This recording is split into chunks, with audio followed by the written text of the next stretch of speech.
spek yang dibagi Zontes 38G ni kan, kalau siapa yang masih lagi meragui yang masih lagi kata brand China tak bagus, anda rugilah.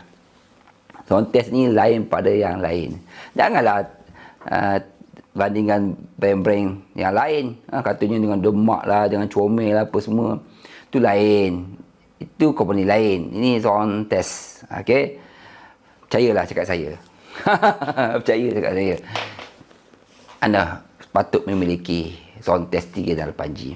Okay, kalau anda berduit, okay, kalau anda ada duit yang banyak, memanglah anda pilihlah terpulanglah SCDV 710. Bagi mereka yang berduit, okay, ini pilihan masing-masing. Okay, bagi kita yang bajet, bagi mereka yang ingin memiliki juga, Zontes adalah pilihan yang terbaik untuk memiliki dengan harga 28,800 body, 30,000 lebih sikit saja. Anda akan dapat